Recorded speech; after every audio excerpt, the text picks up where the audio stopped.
Hello നമസ്കാരം. Cooking വിത്ത് മുഹമ്മദിലേക്ക് സ്വാഗതം. ഇന്നൊരു മോരൊഴിച്ചിട്ടാണ് കാണിക്കുന്നത്. അതിന് വേണ്ടിയിട്ട് ചേനയും കായയും കഷ്ണങ്ങളാക്കിയത്, അതിലേക്ക് മഞ്ഞൾപ്പൊടി, കുരുമുളക്. ഇനി ഇത് വെള്ളം ഒഴിച്ചിട്ട് നന്നായിട്ടൊന്ന് വേവിച്ചെടുക്കുക. കുക്കറിൽ വേവിച്ചതിന് ശേഷം അതൊരു പാത്രത്തിലേക്ക് മാറ്റി.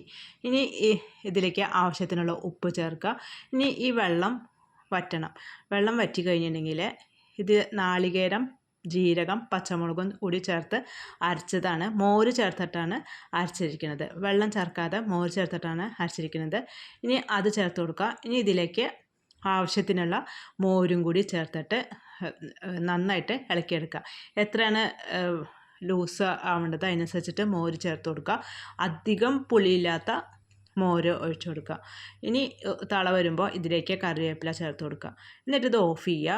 അതിനുശേഷം ഇതൊന്ന് വറുത്തിടണം. വറുത്തിടാനായിട്ട് വെളിച്ചെണ്ണ ഒഴിക്കുക. വെളിച്ചെണ്ണ ചൂടായിട്ട് വരുമ്പോൾ കടുക് ഇടുക. കടുക് പൊട്ടി വരുമ്പോൾ മുളകും കറിവേപ്പിലയും കൂടി ഇട്ട് കൊടുക്കുക.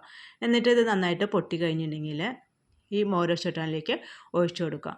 അപ്പോൾ നമ്മുടെ മോരൊഴിച്ചിട്ടാൻ റെഡി ആയിട്ടുണ്ട്. അവസാനം കുറച്ച് ഉലുവ വറുത്ത് പൊടിച്ചതും കൂടി ഇതിൻ്റെ മീതെ ഇട്ട് കൊടുക്കുക. ഈ വറുത്തിട്ടതിൻ്റെ മീതെ ഇട്ട് കൊടുക്കുക. അപ്പോൾ നമ്മുടെ മോരൊഴിച്ചിട്ടാൻ റെഡി ആയിട്ടുണ്ട്. എല്ലാവരും ട്രൈ ചെയ്ത് നോക്കിയിട്ട് അഭിപ്രായങ്ങളൊക്കെ അറിയിക്കുക. താങ്ക്